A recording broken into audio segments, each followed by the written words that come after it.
Hey everybody, good morning. I'm Robert Hallock, and I have the honor of walking y'all through the performance and power of Lunar Lake today. This is a very special CPU. I've worked on many CPUs in my career. We all have. We've all been in this a long time. But this one really stands out.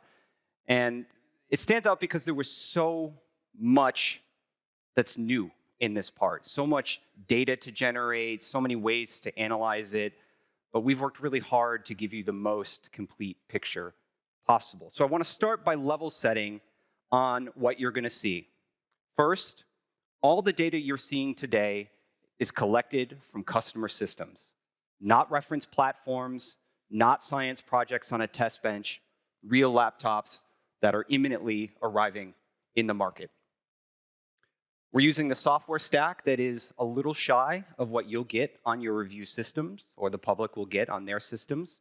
So we do expect to see a little performance upside as well when you get your chassis. We've tried to be conservative with our data. On the OS side, all default OS settings like VBS have stayed on to generate the data you will see today. And from a performance point of view, everything was collected on the best performance power plant in Windows. But for battery life, of course, we're unplugged on best efficiency. Wi-Fi and Bluetooth were enabled and associated as well to collect this data. So that's just some of the ground rules that we've developed to produce this data. And one more thing on power. When you see competitive data today, those chips were equal to or higher in power than Lunar Lake. So we actually put ourselves at a bit of a disadvantage sometimes in some of this data. Conservatism in the data is extremely important. Finally, you'll see multiple chips throughout the benchmarks because that's what's available in OEM systems. We're using chassis that are available off the shelf. Overall, I know your audience is probably going to wait for benchmarks, but I'll say our team was pretty fanatical about trustworthy data. And many of you know, if you know me personally, that I'm quite particular about that. So with those as the ground rules, let's start. We'll jump right in. I'm sure I sound a bit like a broken record, but Lunar Lake is all about energy efficiency. Lunar Lake has a couple noteworthy innovations that we should recap first. We deployed memory on package to cut power consumption in talking to RAM. Now, that's not something you do on every chip, but it makes a lot of sense when you're chasing every last milliwatt of power. We added memory side cache to selectively obviate memory hits and protect the performance of the E-cores, saving even more power by reducing the PHY cost of memory. And we changed the core hierarchy and topology to enrich the dynamic range of performance and power. Altogether, we aimed to reduce total package power by 40% versus the Meteor Lake generation, basically in half in less than 1 year's time. As a quick level setting on that core topology, this plays a big role here. You'll recall that Meteor Lake had 3 tiers of cores. The most efficient were the low power E-cores, then above that, the E-core, and then the P-core complex. Our objective with the LP E-cores in the Meteor Lake generation was to contain workloads that are high on power, but low on performance needs. And when it comes to productivity, teleconferencing, web browsing, those types of workloads are actually quite common, and they can squander a lot of power if you're not careful about managing them. In practice, however, we found that there wasn't enough compute performance in Meteor Lake's LP cluster to achieve this goal all the time. So in Lunar Lake, to address that limitation, we merged the low power island and the E-core cluster into one single unit. Frankly, this was made possible through the awesome SkyMont core. Twitter and Reddit are jokingly calling it Chadmont, but always makes me laugh because it's not wrong. SkyMont basically takes P-core level performance and drives it down into E-core level power. That was the goal of the SkyMont architecture. We're thrilled with the payoffs for these changes. So behind me, you're going to see a selection of Meteor Lake, Snapdragon, and Lunar Lake CPUs running Procyon Office. If you're not super familiar with this benchmark, it's a nice way to uniformly test commercial workloads. It has Office, Outlook, Excel, PowerPoint, and that's the face of a computer to a huge portion of the market that will be buying a Lunar Lake system. Lunar Lake is slightly ahead of the pack overall in performance. You can see, little blue bar, plus 7%. But it crucially does that at the lowest power of all three chips here. From a performance per watt point of view, that means we're over twice the energy efficiency of Meteor Lake and a very pleasing 20% better than Qualcomm in office productivity. From a power point of view as well, the XE2 graphics architecture also plays a huge role in the energy profile of Lunar Lake. Energy efficiency in a GPU is really tough. You can keep performance flat and cut power. You can keep power flat and boost performance. Or you can boost performance and cut power. The last one is what XE2 does. Taking Cyberpunk as a representative example, performance is up about 40%, but we chopped 20% off the power of the graphics engine itself at the same time. Net-net, we've made huge reductions in overall package power. The chart you see here is instrumented power reductions with a over $100,000 lab device that can directly measure the power rails going into the SoC. We're actually doing these power reductions on hard mode because you recall that we added memory to the package as well. And Meteor Lake does not have memory in the package. So even with memory in the package, we still have a lower overall power consumption in the chip by up to 50%. Video's down 30%. Teleconferencing is down around 40%. Remember that our original goal was 40%. So I think it's safe to say that we comfortably cleared the bar. Mission accomplished. Slashing power by up to 50%, even after adding memory into the mix, was a huge achievement for the team, and we exceeded our goals. Of course, instrumented package power is somewhat abstract. You and I love metrics like this. It's a lot of fun. But the real face of power to most people is battery life. The data you see here was a very rare opportunity in the notebook market. And if you've dealt with laptops a long time, you know how hard it is to get two absolutely identical systems. Really, really tough. It so rarely happens. Well, that's what we've got. Everything is identical about the systems you see here, except for the motherboard and the CPU. In highly dynamic power cases, like office productivity, we're clearing 20 hours on this customer system and winning by about 2 hours overall. Can't win them all. That's okay. While we're in the hunt on teleconferencing, we're back by about 2 hours on that, and I'm actually super okay with not being on a Teams call for 12 hours. That's fine. If we want to expand the view to include the new Ryzen AI series processors, we have to shift the matchup to a different set of systems. So this time, we're looking at a series of notebooks from the same OEM. All three chassis range from 14 to 16 inches. They have the same Z height. They were tested at 1080p and 150 nits of brightness, conforming with the ground rules we laid out at the start. Battery capacity is around 75 watt hours for each one of these systems, with Lunar Lake the smallest, actually, at 70 watt hours, and Ryzen the largest at 78 watt hours. So we have the smallest battery in this mix. In this view, Lunar Lake still walks away with the win in active power workloads. That's true against the newest CPUs from both of our competitors. Before I move on to CPU performance, it's worth a little wrap up.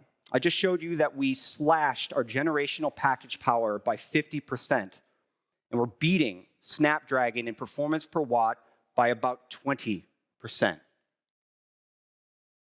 Pre-production customer systems are already achieving battery life that is extraordinarily competitive with any other processor in the thin and light market. We said at Computex in June that we were in the hunt to stand at the top of the mountain on battery. We have done it.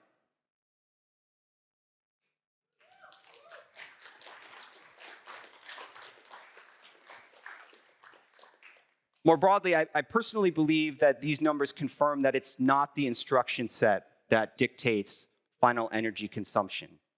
It's the choices you make in your chip design and the choices that you make with your system partners and the technologies you wrap around that chip in the platform.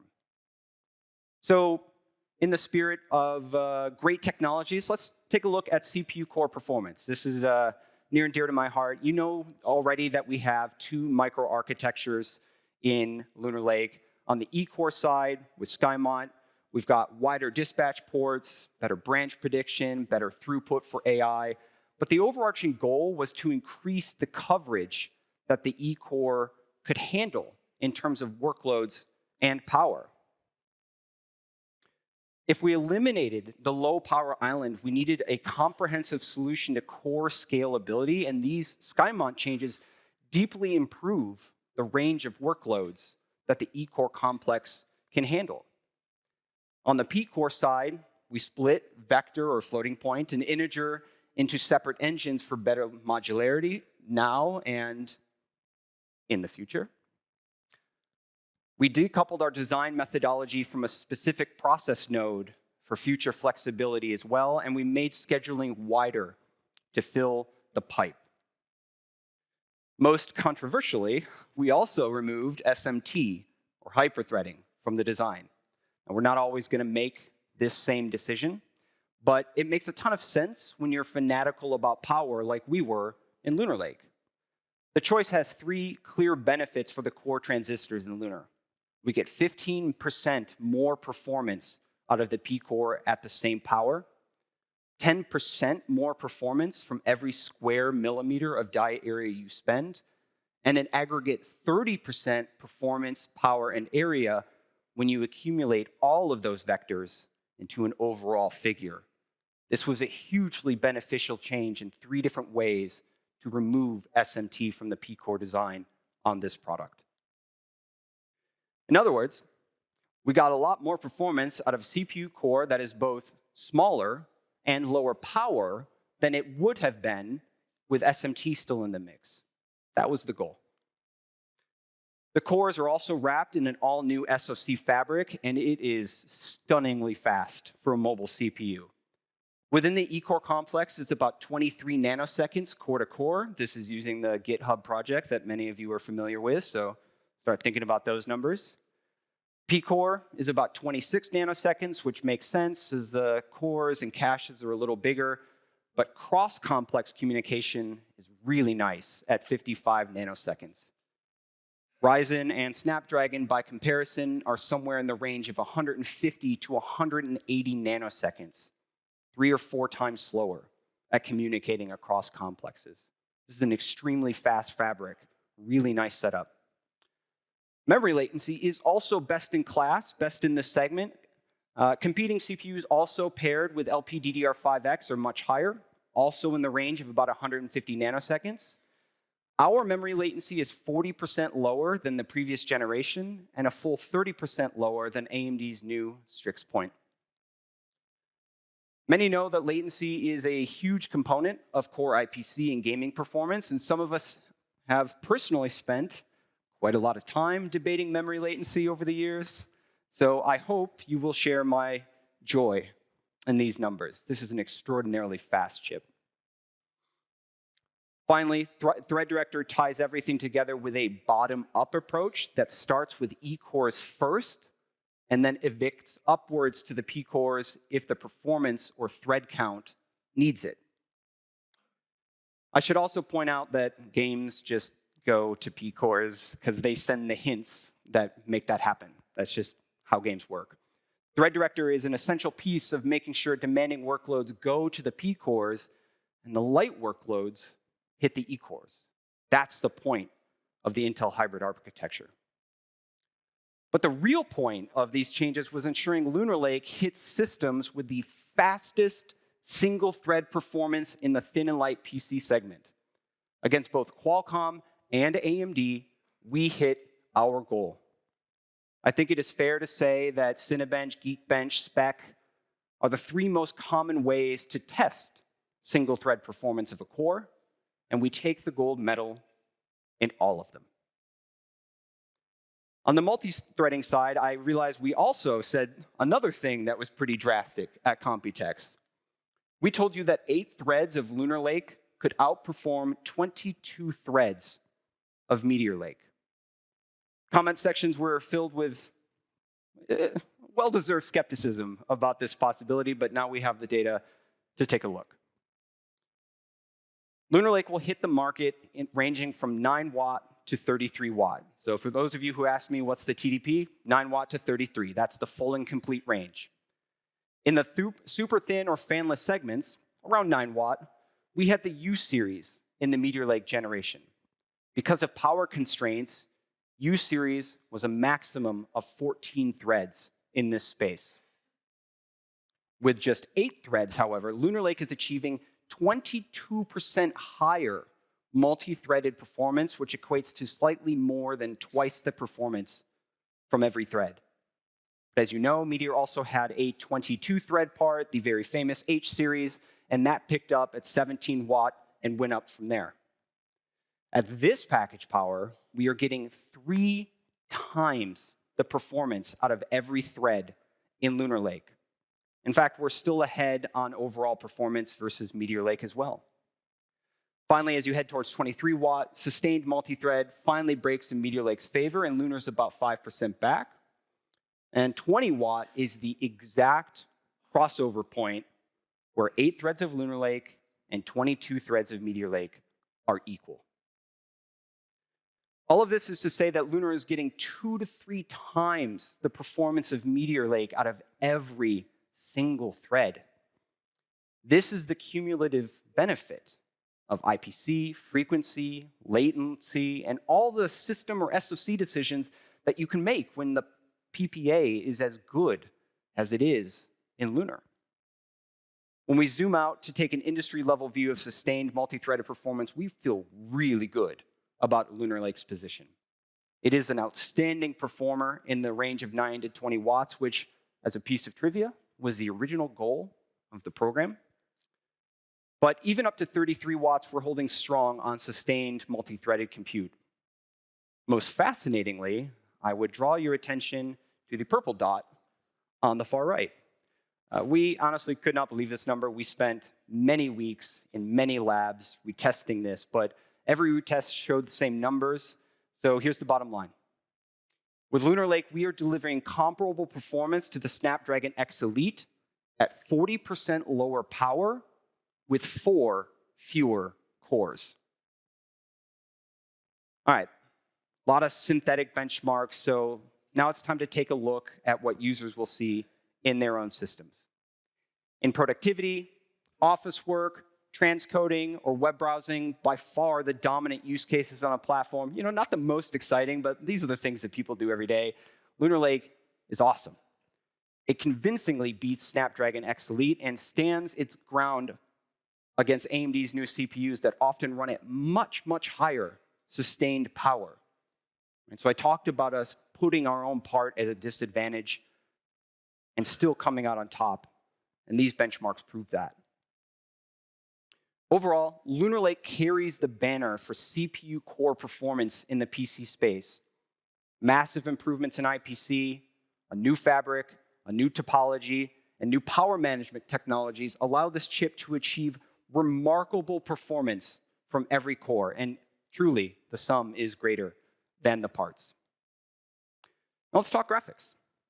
If you don't follow every little detail of processor design, it's worth mentioning that our previous generation was the first to bring our desktop graphics architecture into Core Ultra's GPU. The Intel Arc GPU inside Meteor Lake was a huge step forward for us in graphics and media performance, and now we're turning it up a notch in Lunar Lake. Lunar Lake is the first to feature our next generation Xe2 architecture. Xe2 has an all-new pipeline design, new and dedicated engines for processing AI, and ray tracing that actually produces playable frame rates on a 30-watt notebook. This has been an interesting theory for a while, but yeah, we can actually ray trace on a notebook. It's pretty cool. The work we've done with the software stack has given us great compatibility across the gaming industry. Our top-of-the-line ARC 140V configuration is, on average, 30% faster than the previous generation. I'll give you a sec to take all the photos that you like of all the games, and you can correlate with your reviews. These are all at 1080p medium. So what you're seeing here is Lunar versus Meteor. The highs are pretty exciting, too. We picked up 40% in F1 24 or Cyberpunk, and almost 60% in Hogwarts Legacy, and 80% in Division 2. We're averaging about 30% faster in graphics across these 45 titles, and the top quartile of these games is around 70% faster. Now, we're going to take the generational comparison off the chart and just reset to Lunar Lake performance only. And then we're going to place that data against Qualcomm's fastest X1E 84-100 configuration. Out of 45 games that we tested, more than half did not run on Snapdragon. As you can imagine, that has made it somewhat challenging to give you the tidy performance summary that you would expect from a clean and polished slide. If we turn on the bars for the remaining games that do happen to run on Qualcomm, Lunar Lake is 70% faster at 1080p medium, 70%. Finally, we'll swap Qualcomm out with AMD's new Strix Point. They've always had a good GPU, but it's still not fast enough to keep up with XE2 and Lunar Lake. We are about 16% faster on average. From a scorecard view, we were able to run twice as many games as Qualcomm and do it 70% faster. The Red team had great stability, of course, but we're still the fastest graphics core of any chip for thin and light PCs. Beyond native graphics performance, we can also add compounding performance improvements with Xe supersampling or XESS. XESS uses an AI algorithm to render a game at a lower resolution, then upscale to a higher resolution at little to no fidelity loss. Because the resolution in the graphics pipe is lower, you can boost frame rates and then bring a sharp image back with the AI upscaling and AI sharpening. Lunar Lake has new kernels that leverage the XMX AI engines in the architecture, and these kernels are in the driver, so they're immediately available. They do not need to be added to these games. If the game has XeSS, it can leverage these new kernels. XeSS, as I said, is a compounding or cumulative technology. If we're already getting 30% out of the graphics engine natively versus our previous generation, then XeSS sits on top of that as a multiplier. Now, if I could direct your attention to the furthest bar on the right as an example, you see that F1 24 is considerably faster than Meteor Lake natively, 99 FPS versus 71. But when you add XeSS on top, the frame rates shoot up to 129. Again, that's average, not peak. The combination of raw performance and AI upscaling delivers awesome frame rates in this platform. Now, I'm not going to run around calling it a gaming CPU, but damn, it can play a game. XeSS and Xe2 also make it possible to competently handle ray tracing in the ultra-thin market for the first time. On average, we are faster than AMD's ray tracing implementation by about 30%. And because Qualcomm struggles with contemporary graphics APIs like DX12 Ultimate, it cannot do ray tracing at all. All the performance you see here from the blue bar has 99th percentile frame times above 30 FPS, so the experience is actually smooth, too. The Xe Media Engine is the other half of what makes Xe2 special. It has support for all the latest formats and codecs, including the brand new solutions like H.266, also known as VVC. The video scaler in the Media Engine, that guy there, is especially helpful as it eliminates the need to spin up the CPU or the compute shaders to do video rescaling. It's a very convenient fixed function item to do that scaling work. So the media engine is also responsible for video transcode performance. We actually scaled the encoder size or bandwidth back versus Meteor Lake. I think we were probably a little over-indexed on encode and transcode performance in the last cycle, so we made it a little smaller. But the performance delivered by the encoding engine is still the fastest in the segment. The performance you see here is 4K to 1080p in 3 different codecs, described in frames per second. And it's worth remembering that a single frame contains about 24 FPS, maybe 30.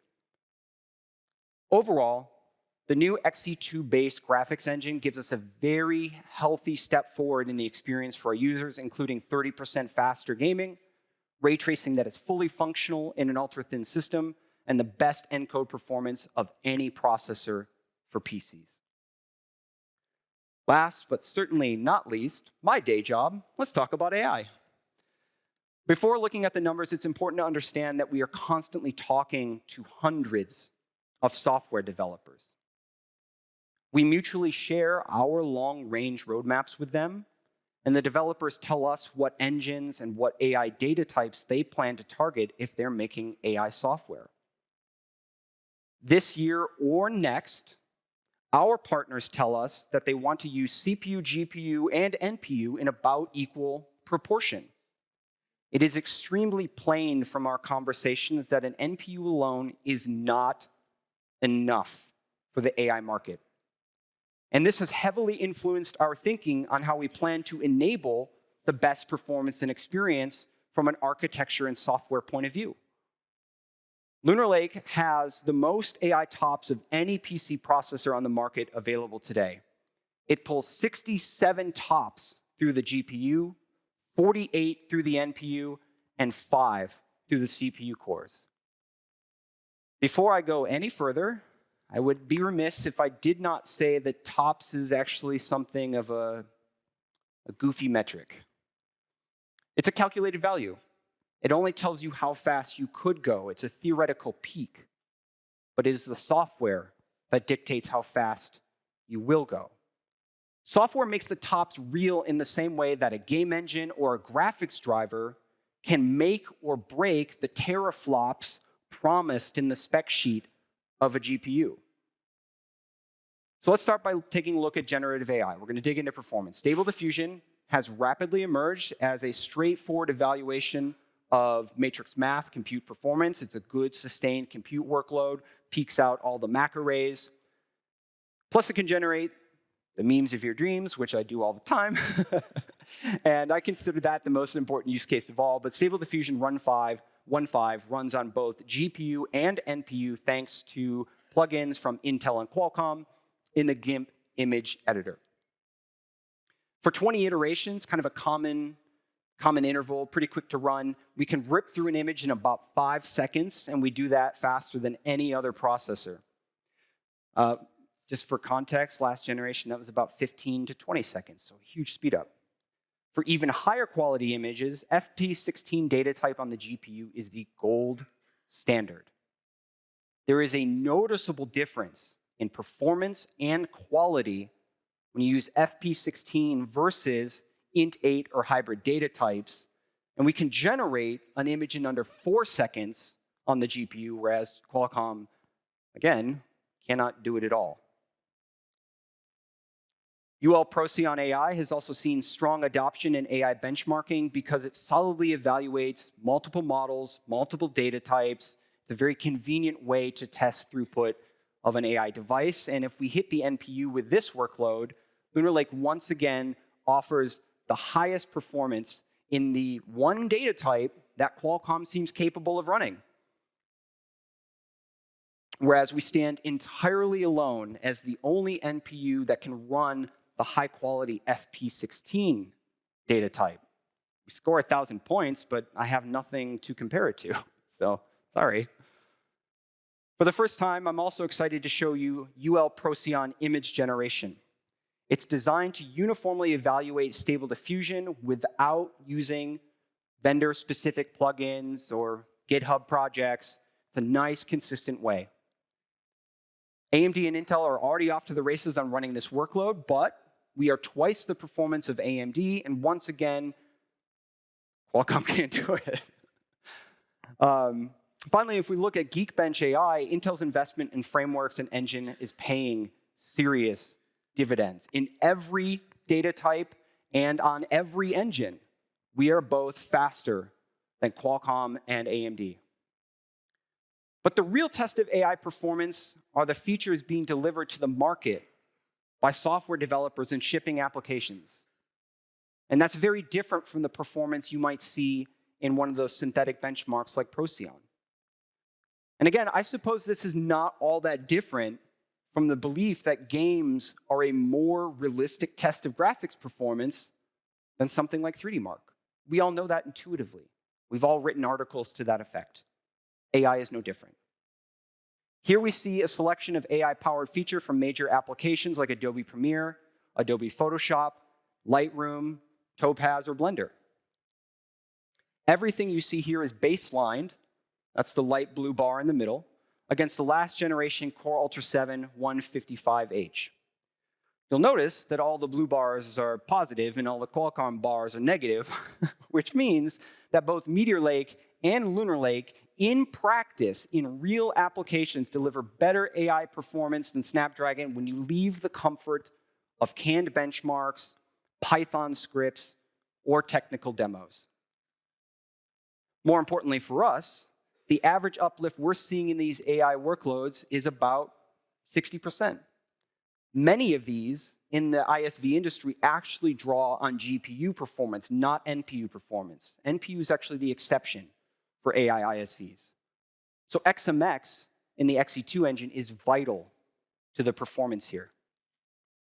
What underpins all of these performance wins is Intel's leadership in adopting the latest and greatest in AI software. I've said it before and I will say it again, nobody has more AI features or models up and running than Intel.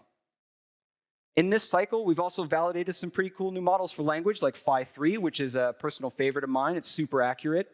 We also just validated multimodal models like Lava that can process more than one type of input and give you more than one type of output. So it doesn't just have to be text to text or text to image. You can do format conversion.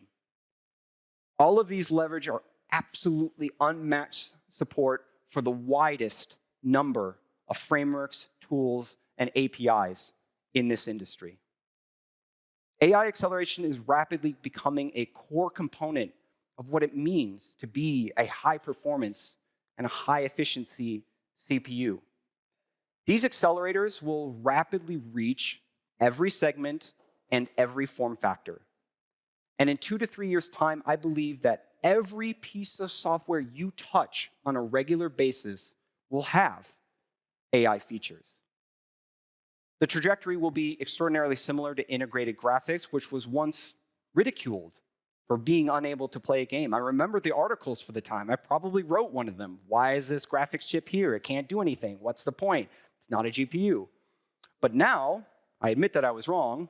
It powers everything from web page compositing to UI rendering. It is an inseparable piece of the experience in graphics, and AI is headed the same direction. AI runs best on Intel because we've done the hard work to make that happen across a rich selection of hardware and software. And I'll say the software is actually the harder part. Most critically, I need you to understand that when we say AI PC, we mean that these features and experience are building on top of the foundational performance and power metrics that all of us care about as PC enthusiasts. Those metrics are crystal clear. They're CPU performance, GPU performance, and energy efficiency. That is why we say that a great PC starts first and foremost as a just plain great PC. I mean, that also means even if you don't give a rip about AI performance or AI features, you are still getting the performance and efficiency that every user needs. AI didn't take something away from that. AI is an and technology on top of everything else that we do.